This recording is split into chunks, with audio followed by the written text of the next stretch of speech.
Hey, what's going on, guys? Major League Shooter here.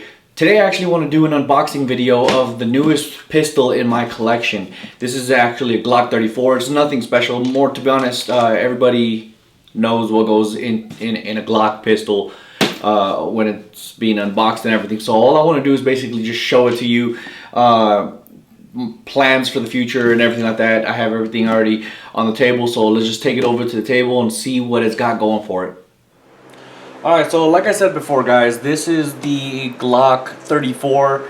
I'm not really interested in really doing a big unboxing video because, let's be honest, everybody knows what's inside a Glock box. So with that being said, I'm just going to open it, show you some things, and I want to show you all of this stuff over here, which is what I'm really interested in showing you guys. So, of course, you know, when you open it, the first thing you see is the Glock.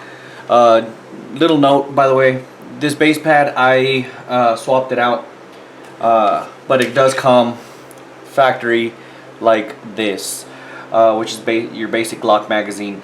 Right out of the box, it comes with a 17-round magazine. However, since I live in California, I'm only limited to 10-round magazine, so it's the same size magazine as the Glock 17 or the Glock 34 that you would see in any other state. However, it is boxed off and numbered all the way up to 10.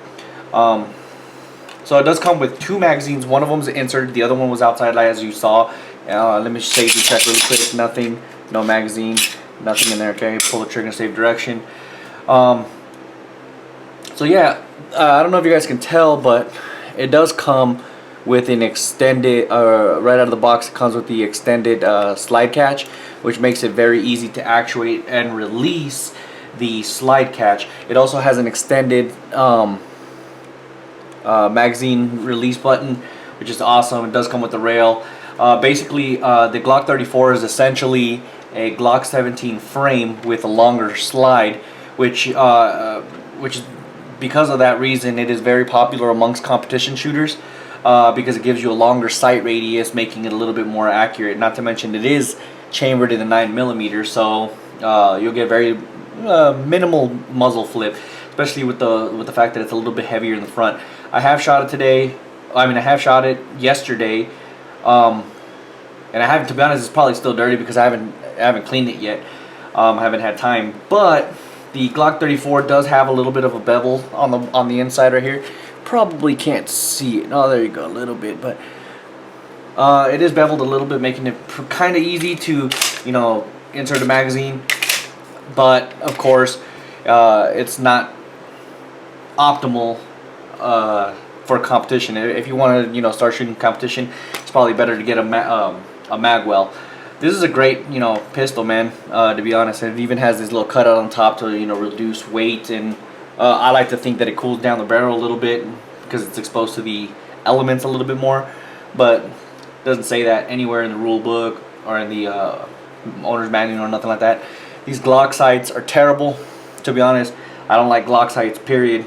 Never have, probably never will. However, these are an upgraded version. They are adjustable, so that's pretty cool if you ask me. So I'm just gonna set that aside really quick while I'll show you everything that comes with. Like every Glock, comes with the rod and the little wired brush thing that it comes with. Comes with, of course, you know, the lock, the owner's manual, and all that good stuff. But it also comes with this little thing right here. And basically what this is a rear sight adjustment tool, because like I said, the rear sights are adjustable. So with this you can adjust the sights pretty easy. But to be honest, I don't really care too much about that because I did buy aftermarket sights, which is what I'm going to get into right now. So this is the Glock 34. The purpose of this pistol, the reason why I ended up buying it, is solely for competition use. So I ended up buying another magazine, and I bought the weighted base pad to make it easier to, you know, transition from one magazine to another. And then I already did one of the factory, one that came with factory, and I left one alone so that I can do that on video as a tutorial, which I have right here. It's the last one that I have. I'm probably gonna buy some more magazines, to be honest. So as of now, I have 3 Glock 34 magazines. Another thing that I want to do is, like I said, I don't like the sights whatsoever, so I did buy some Warren Tactical Sveni sights.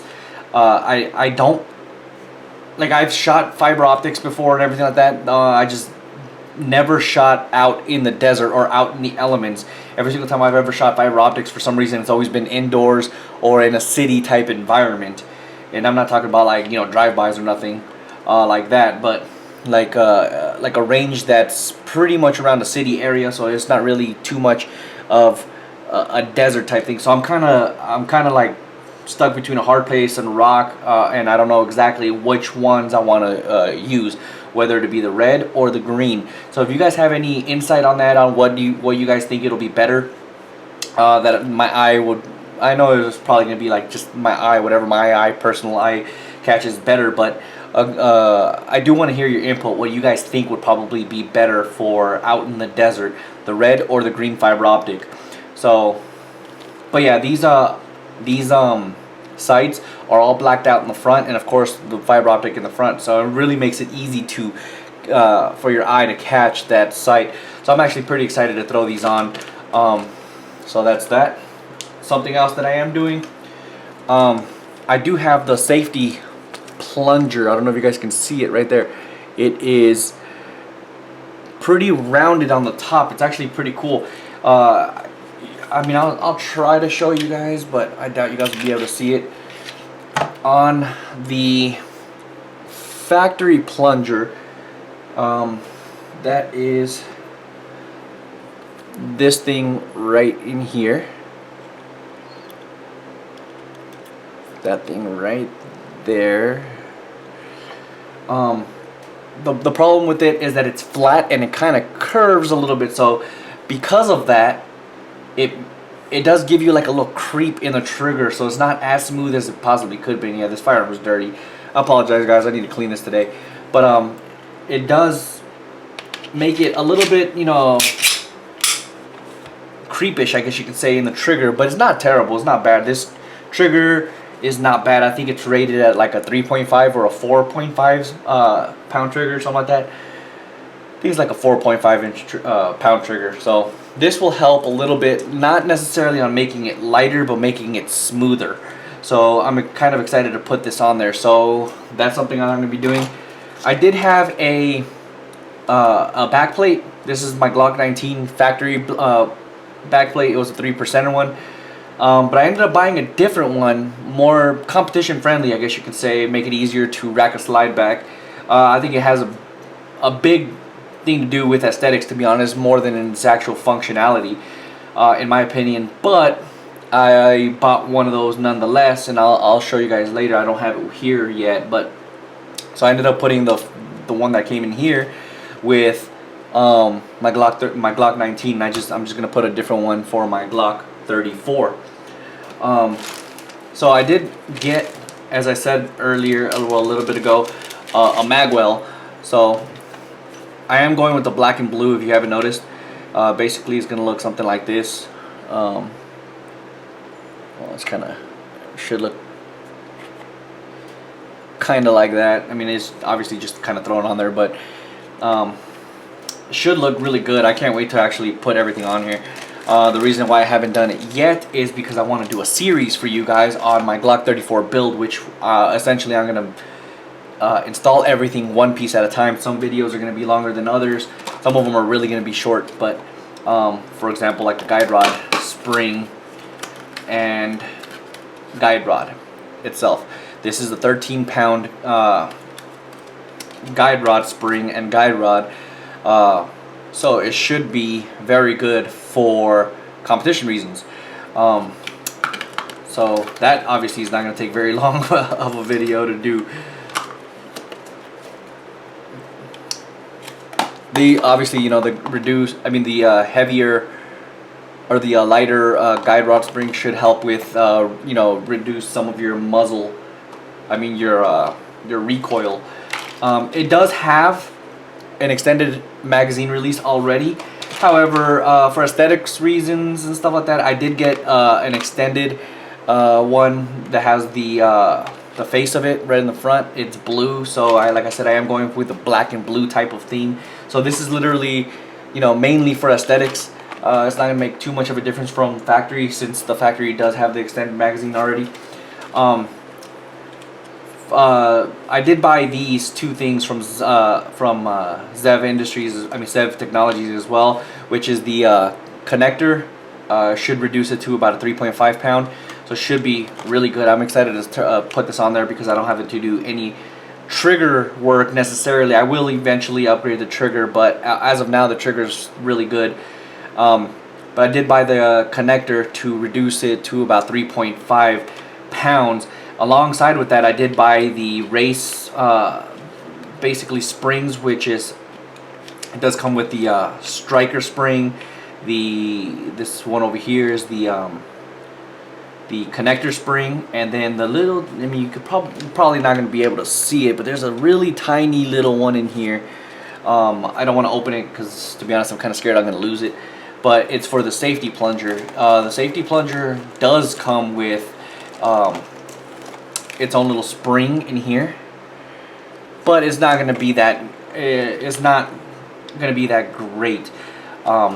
The only complaint about this is if you go lighter on the striker spring, you can have light trigger strikes. So with like low end ammunition, of course, you know. But I don't ever really use. I mean, I use cheap ammunition, but not really cheap ammunition. I guess you could say one level higher than your cheapest.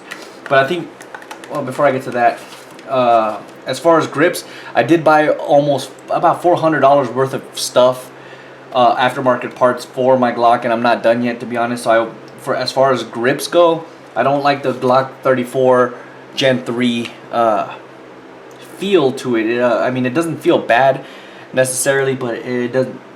There's no grip. You know what I mean? So basically, I ended up going with Talon grips since they're kind of cheap. But I have heard a lot of good things about them, so it should not only look good, but also